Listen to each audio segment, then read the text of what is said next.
G'day, and welcome to the AHDC podcast series, Health Design on the Go. I'm your host, David Cummins, and today we're speaking to Ben Woenig, who is the CEO, founder, and principal technology architect group based in Adelaide, South Australia. Ben is a global speaker and world leader in the world of adapting operational technology software and converging hospital facility architecture with technology architecture to help improve technology outcomes with respect to facility layouts, clinical processes, and operational management. We welcome Ben to hear more about the world of IT and its future. Welcome, Ben. Thank you for your time to be here. Thank you very much for having me.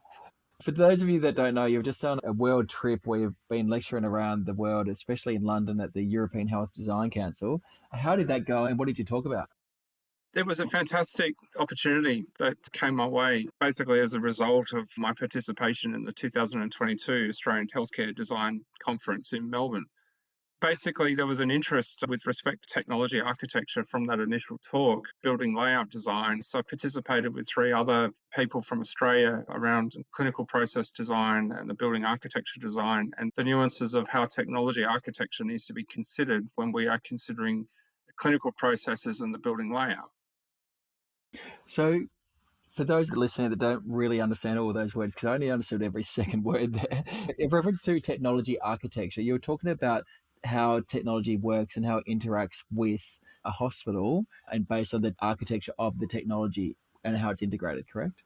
That's correct, but it actually goes further than that. The responsibility of a technology architect, for which there are multiple domains and names, you may hear terms such as an enterprise architect, data architect, business architect, solution architect. There's a whole string of technology. I myself have worn most of those hats when working in this profession.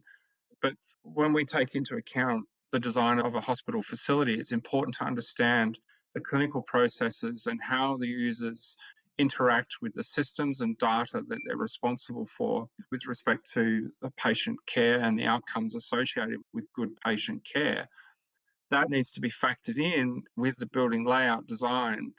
And I'm an advocate for the early adoption of information technology considerations in any building design, as opposed to leaving it to the last minute, which is often what happens. Yeah, I think we've all been on enough projects where people have not prioritized or respected enough the importance of technology, especially when it does come to models of care.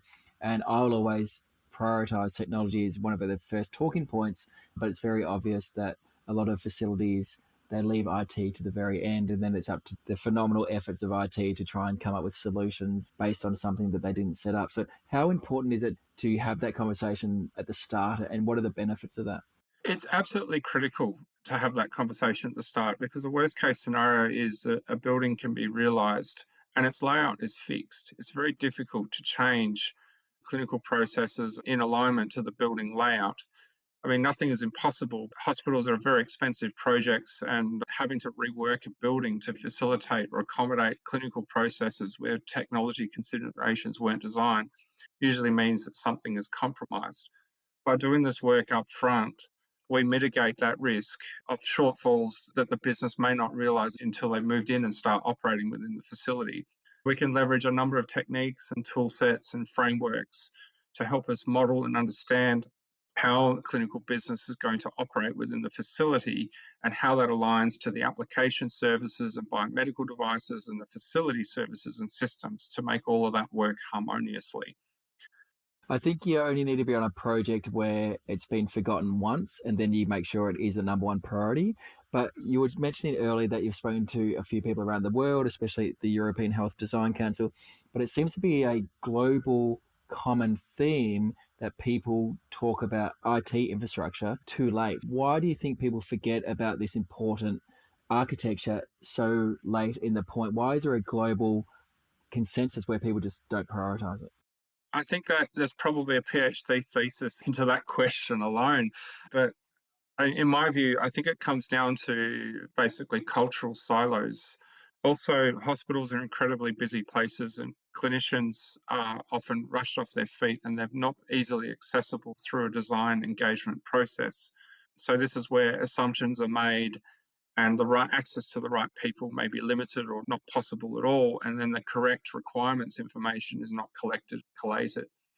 And the way to mitigate that is to have early adaptation, communication, change control, change management, and all those facets of how we apply technological change, but to engage with the business early and engage with all the people involved. So, from a design, construction, and solution realization perspective, from a technology perspective, and also biomedical systems perspective. So, really, the best mitigation is early engagement and have the right change people to take people through the journey, through the process, as the technology architecture is realized in alignment with the building services and the clinical processes that will be deployed within them. The funny thing about technology is that realistically, the life expectancy of technologies these days is only, what, 2 to 5 years, if anything. But most of our projects, especially the bigger ones, when you start doing the design phase, by the time the design phase is finished, and certainly by the time the building's built and then handed over, most of that technology would already be considered out of date. So, how do you account for the long lead times in planning, in design, in build with an ever changing technology?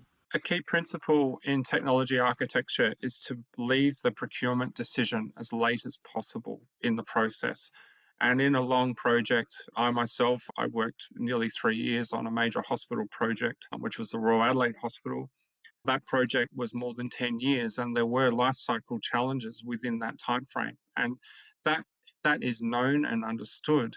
But the best way we can mitigate that is to make the procurement selections as late as possible. The last thing you want to do is choose a product, deploy it, and then find by the opening date it's already to be decommissioned and replaced. It is inevitable that that may happen still, but the best thing we can do is mitigate that as much as possible.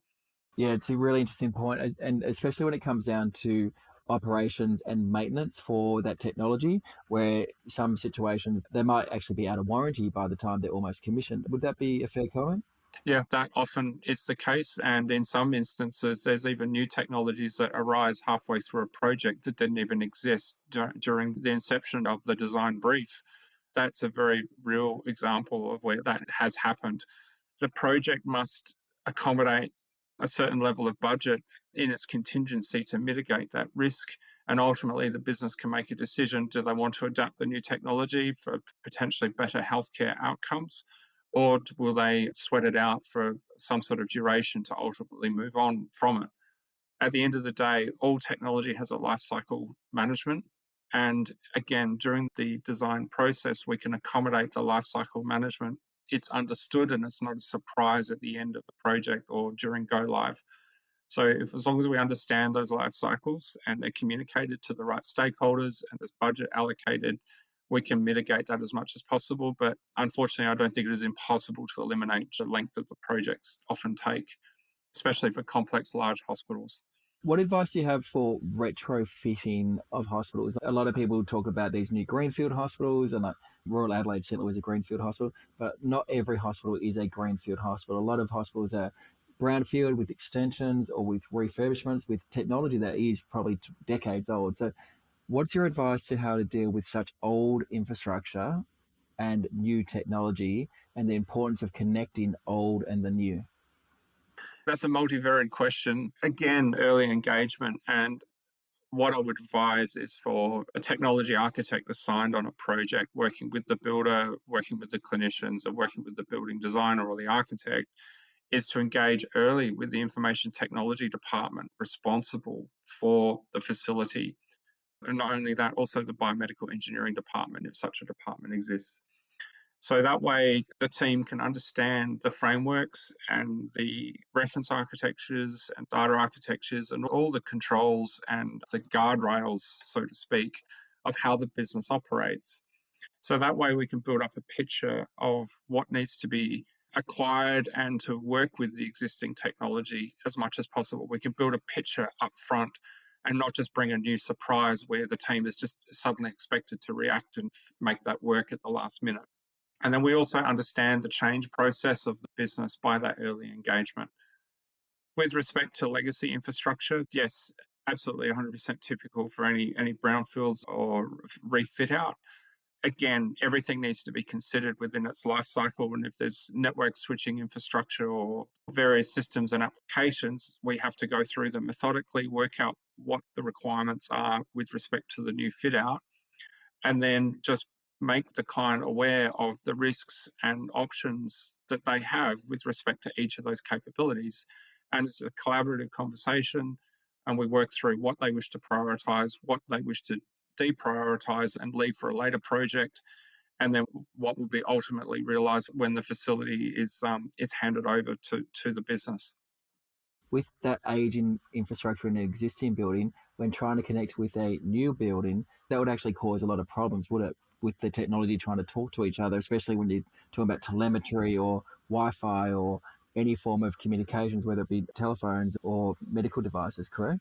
One way of mitigating that is looking at the wider business and the facility and potentially aligning the changes with the new facility with the life cycles be in place for the existing technology. So, for example, if the core computer network infrastructure is due to be refreshed after, say, 7 years, what my recommendation would be is to align the refresh of the existing building with the deployment of the new infrastructure in the new facility or the new fit out area or the new built extension or whatever it is. And you would do your best to try and align it so that when you're doing the refresh, you avoid a mismatch of technologies between the various departments. But in saying that, if that's not possible, then we just do our best to align the technology as close as possible by leveraging the same vendors and similar technology within the vendor's product range so that we can mitigate the challenges. The last thing you want is to have a mixed vendor environment for the same, for example, networking infrastructure. It increases support complexity. You have multiple contracts, so commercially it's more complicated, contractually it's more complicated. As a technology architect, we're ultimately responsible for trying to leave a simple environment, not just the technology itself, but commercially and contractually as simple as possible for the client as well.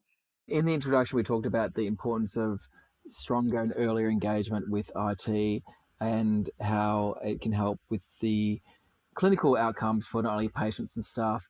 And I'm racking my brain to try and think of a area in a hospital that does not rely on IT in some capacity, whether it's from a BMS, from a blood fridge, whether it's from Wi-Fi, whether it's technology, T machines, medical imaging, theatres. It's pretty hard to think of areas that are not reliant on IT these days. It seems like every part of a hospital does need some form of technology. So how difficult is it to try and understand the use of a patient and a staff member in that journey when it comes to models of care? Again, that's a multi-dimensional question. If I come back to the technology itself, a patient's journey can often mean the difference between life and death with respect to having the right information at the right place at the right time for somebody to make a clinical decision. So, from a technology perspective, we will often engineer very high levels of availability and robustness, particularly with the core systems, and to take that as far as possible so that we can mitigate failures and outages and ensuring the systems are online, supported, and available so that clinical staff have access to the right information at the right time and not to hinder the ability to provide clinical care. It should be an enabler and a facilitator and to accelerate their ability to provide care as appropriate.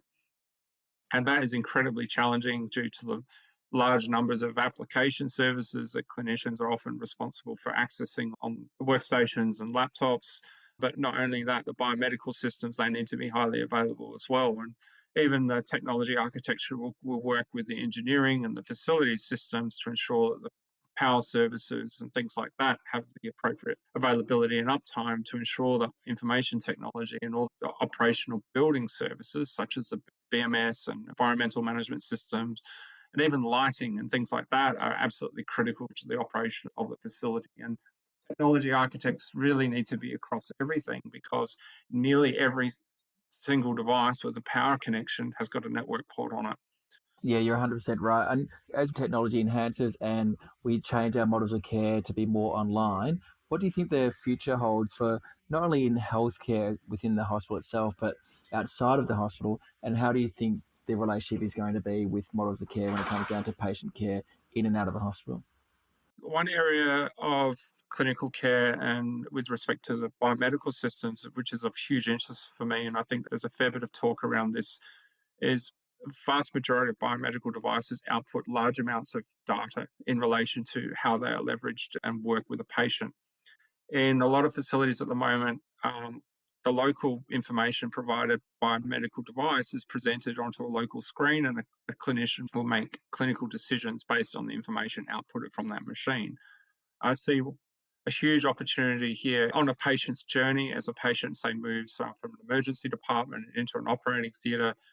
That journey of being attached to those various biomedical devices, all of that information can ultimately be collated and aggregated and then pushed into securely, in theory, into the cloud, and where further analysis can be undertaken to provide correlated analysis between the disparate biomedical devices.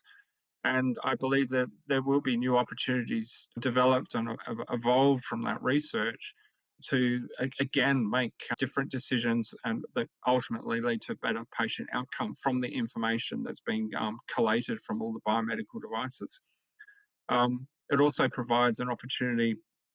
The data is then collected and collated and assigned to the patient record, and it becomes part of their record of journey through their care experience.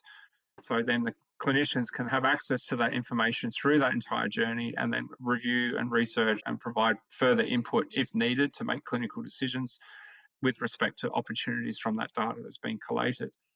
And to collate that, we need a robust network. So in a clinical facility, it is absolutely paramount that we have very high quality network infrastructure, preferably from one of the major multinational vendors with excellent support. And it's the business's responsibility to maintain and ensure that that infrastructure is supported and fit for purpose and operational at all times. Because without the network backbone, just about everything else won't work within the hospital from an information technology perspective. It seems like a never-ending live beast, and the fact that technology, we're so reliant on it, and the possibilities are endless, but the reliance is so strong. My mind is boggling with the amount of information that you have in your mind. No wonder you're a world leader. No wonder you do all these speeches around the world. I think you're absolutely phenomenal. I think the possibilities are endless, especially as we change our models of care.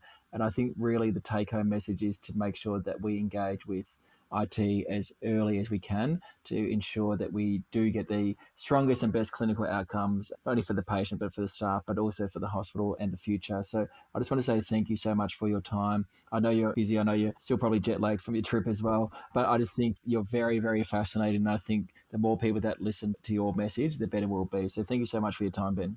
Thank you very much. It's been an absolute pleasure to have this discussion this evening. Thank you. You have been listening to the Australian Health Design Council podcast series, Health Design on the Go. If you'd like to learn more about the AHDC, please connect with us on LinkedIn or our website. Thank you for your time.